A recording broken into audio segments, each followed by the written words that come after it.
He's got a voice like solid gold and a twinkle in his eye. And keeping that eye firmly placed on our parliamentarian buddies is Tony Amos.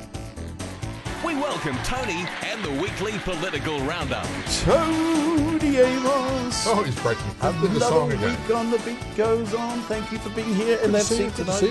It's good to be here, isn't it? Telling us all about politics, Tony. Yes, Jared, our weekly look at the oddballs and misfits, the sooks and the crooks, those rooters and looters of public office we proudly know as our politicians.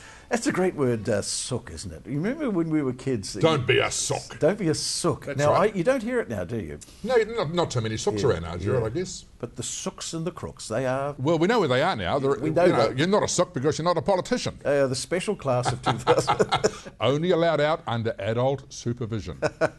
Tony, lead on. What's happening in politics this week? Well, there's a bit here, there's a bit there, Jared. But before we go any further, I must tell you that news had just come through today that Peter Dunn and Owen Glenn are talking about merging their two organisations. Oh. And they're hoping to get enough numbers to form a duo. And a bit closer to home, Jared, there's been a bit of news around Parliament, particularly around the Cabinet Office, particularly around the Beehive and the two men at the top.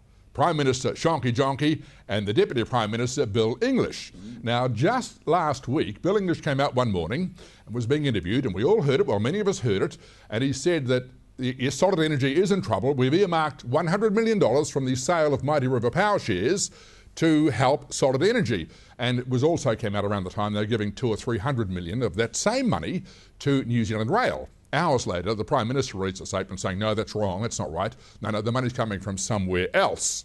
And then he marched Bill English into the press conference that evening from Parliament, and we saw it on television where Bill had to retract what he said, blame his mates, the only mates he's got in Treasury, of course, had to blame them, and he wasn't a happy boy, was he? He was very angry and very grumpy with the Prime Minister for putting him into that position, because we all know that the government did say they weren't going to use that money for that sort of thing. It was going to be spent on hospitals and schools and roads and the betterment of society, not trying to salvage their failures, which is what has transpired to be happening after all. So we await to see what the next step is, but not happy ground, not a happy place to be. Anywhere between Bill English and John Key is a dangerous place to be. Avoid it at all costs. Watch this space. Indeed, watch those spaces.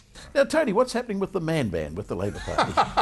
The man ban. It's a funny expression. Yeah. The man ban. Yes, poor communication, a bad idea, released too early and all gone wrong and turned to custard. David Shearer had to say, no, we're not doing it, because there was a call from some within the organisational wing of Labour to help bring more women through into Parliament by making some electorates maybe women-only candidate situations. Well, that's crazy. That's not the way to do it, of course. It's better to do it. It's another form of apartheid. Well, it is, mate. It's separatist, it's favourite, whatever you want to call it. It's not right. When you want to correct something like that, you do it from the inside and you just, you zip it and you do it. And suddenly you've got what you want. But that's not the way that some people decided to do it. Well, David Shearer shut it down. But before that happened, of course, there was a lot of tomfoolery going on, a lot of comment, will you need to be DNA tested to become a Labour Party candidate? That was one of the questions, because they want women in some electorates, which means, will Scotsmen, Fijian policemen and other cross-dressers, will they partially qualify? I don't know. Will there be a knitting test? Will there be severe penalties for leaving the seat up? Who knows, Jared? It's just crazy, isn't it? But the point is, there's already a girls' party. Ask Peter Dunn.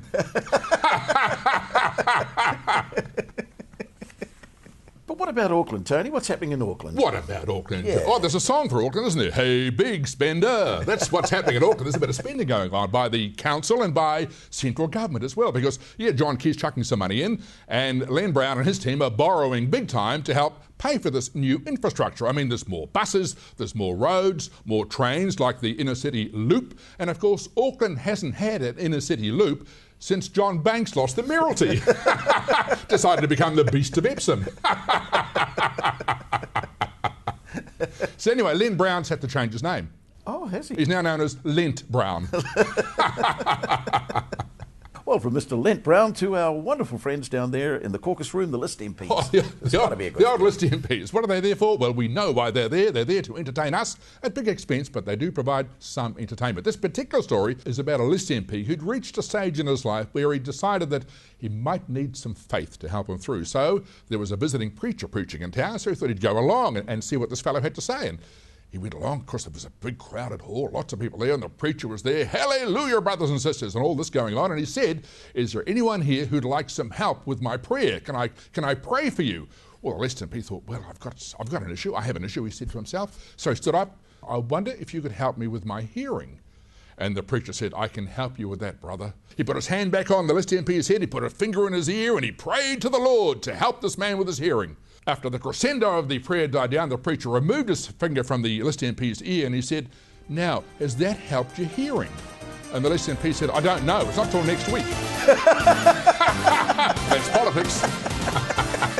He's out there in the rain. He's out there in the sunshine. He's out there looking to find the best in movies and music.